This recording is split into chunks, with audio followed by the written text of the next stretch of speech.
Assalamualaikum warahmatullahi wabarakatuh. Hai semuanya, perkenalkan saya Kartiwa, mahasiswa program Pascasarjana Pendidikan Geografi Universitas Pendidikan Indonesia. Di video kali ini, saya akan mencoba menjelaskan tentang pendekatan evaluasi kurikulum, yaitu pendekatan preordinate. Mari kita simak sama-sama videonya. Oke, sebelum membahas tentang pendekatan preordinate, perlu kita pahami terlebih dahulu apa itu evaluasi kurikulum.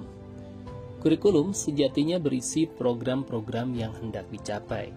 Pendidik yang baik dan berkualitas dimulai dari kurikulum yang dikonsep dan diimplementasikan secara baik pula. Maka dari itu, untuk dapat mengetahui tercapainya program-program tersebut, harus melewati satu tahap yang dinamakan evaluasi kurikulum. Evaluasi kurikulum merupakan tahap akhir dari sebuah proses pengembangan kurikulum. Perlu kita ketahui bahwa kurikulum yang sudah dikembangkan atau disusun oleh tim pengembang sebelum diimplementasikan secara lebih luas atau skala nasional harus melalui sebuah fase yang dinamakan fase pengembangan. Pada fase ini, kurikulum yang sudah disusun akan diuji cobakan pada lingkungan yang terbatas, yaitu lingkungan yang menjadi sampel penelitian dari pengembangan kurikulum ini. Dari hasil uji coba terbatas tersebut, nantinya akan dihasilkan sebuah catatan-catatan dan saran perbaikan, bahkan bisa saja ada beberapa komponen yang perlu diganti, dihilangkan, atau ditambahkan sehingga dari proses pengembangan ini akan dihasilkan sebuah evaluasi perbaikan sebelum benar-benar kurikulum yang sudah dikembangkan ini diimplementasikan dalam skala yang lebih besar.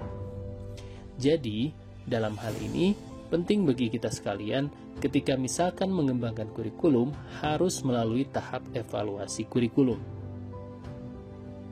Adapun menurut Arifin, tahun 2012, evaluasi kurikulum merupakan salah satu komponen penting dan tahap yang harus ditempuh oleh guru untuk mengetahui keefektifan kurikulum.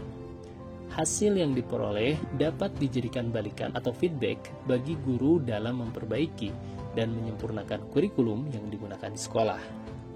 Jadi, dapat disimpulkan, tujuan dari evaluasi kurikulum adalah untuk perbaikan program, pertanggungjawaban kepada berbagai pihak, dan penentuan tindak lanjut hasil pengembangan kurikulum. Terdapat 4 pendekatan dalam evaluasi kurikulum, yaitu pendekatan preordinate, pendekatan fidelity, pendekatan gabungan, dan pendekatan proses. Pada video ini, kita akan sama-sama memahami salah satu pendekatan evaluasi kurikulum, yaitu pendekatan preordinate. Pendekatan preordinate adalah pendekatan evaluasi kurikulum yang menggunakan kriteria tertentu. Kriteria ini memiliki 2 karakteristik. Yang pertama, kriteria ditetapkan sejak awal sebelum kegiatan evaluasi dilaksanakan atau ketika kegiatan evaluasi masih dalam bentuk rancangan. Kriteria ini bersifat mengikat karena dipergunakan sejak awal ditetapkan sampai kegiatan evaluasi selesai. Artinya, evaluator membuat rancangan yang memiliki kriteria tetap, walaupun pada saat di lapangan kondisi berbeda dengan apa yang direncanakan. Misalnya, sudah ditetapkan bahwa kriteria isi kurikulum harus sesuai dengan perkembangan ilmu pengetahuan dan penemuan-penemuan baru. Temuan di lapangan ternyata kondisinya tidak demikian, maka kriteria ini tidak diubah ataupun dihapus, melainkan menjadi catatan dan masukan bagi kurikulum yang sedang dievaluasi. Kedua adalah kriteria dikembangkan berdasarkan sesuatu yang telah baku dan berlaku umum, tidak berdasarkan karakteristik kurikulum yang sedang dievaluasi, seperti bersumber pada pandangan teoretik ataupun tradisi yang sudah dianggap baik. Dari kedua karakteristik tadi, pendekatan preordinate ini umumnya sudah dikembangkan dalam bentuk instrumen evaluasi yang bersifat baku, seperti validitas dan reliabilitas. Instrumen evaluasi dalam pendekatan preordinate lebih banyak mengevaluasi dimensi kurikulum sebagai hasil belajar, meskipun tidak menutup kemungkinan dilakukan evaluasi terhadap implementasi juga. kurikulum sebagai hasil belajar mengharuskan secara eksplisit dan terperinci perubahan apa saja yang akan dicapai oleh peserta didik. Selain itu, kurikulum harus menspesifikasikan proses pembelajaran yang harus ditempuh peserta didik agar tujuan kurikulum itu tercapai secara efektif dan menghasilkan pengalaman belajar yang relevan dengan tujuan. Menurut Wiles, tahun 2009, kurikulum sebagai hasil belajar lebih fokus pada pencapaian suatu perubahan pada diri peserta didik daripada mata pelajaran atau materi ajarnya. Implikasi praktiknya adalah kurikulum harus memuat bukan saja materi, tujuan kurikulum atau tujuan instruksional, tetapi juga komponen kurikulum lain seperti kegiatan belajar, susunan materi, metode, media, atau alat bantu belajar, dan sistem evaluasi. Nah, apa saja kekuatan dan kelemahan dari pendekatan pre-ordinate ini?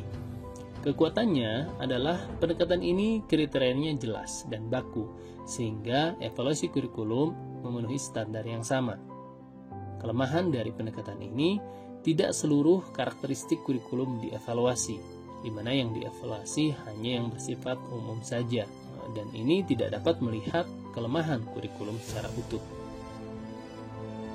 Contoh nyata dari penerapan kurikulum dengan pendekatan pre-ordinate bisa kita lihat dari penyelenggaraan ujian sekolah antara di negara Indonesia dengan di negara lain. Situasi pendidikan di Indonesia dengan kebijakan ujian nasional bukanlah menggunakan pendekatan pre-ordinate, karena ujian tersebut dikembangkan berdasarkan kriteria yang digunakan kurikulum. Hal ini berbeda dengan situasi pendidikan di Inggris, Amerika Serikat, Australia, dan negara lainnya, terutama sistem ujian sekolah yang berlaku. Di Inggris misalnya, lembaga penyelenggara ujian sekolah adalah lembaga yang tidak terlibat secara langsung dengan penyelenggaraan pendidikan sekolah. Sejarah pendidikan yang berbeda di negara ini melahirkan lembaga-lembaga penyelenggara ujian yang bernaung di bawah universitas. Universitas Cambridge, sebagai contoh, memiliki ujian untuk sekolah yang sudah lama dikenal dengan nama, tolong Google, University of Cambridge Local Examination Syndicates. Iya, nah lembaga ini mengembangkan alat evaluasi, melaksanakan ujian, dan memeriksa hasilnya. Hasil tersebut digunakan oleh universitas selain untuk menentukan tingkat kemajuan sekolah, juga digunakan sebagai data untuk masuk ke universitas tersebut. Oke, itu dia penjelasan tentang pendekatan pre-ordinate. Semoga bisa dipahami. Mohon maaf jika ada kesalahan dalam menjelaskan. Sekian dulu untuk video kali ini. Akhir kata, Assalamualaikum warahmatullahi wabarakatuh.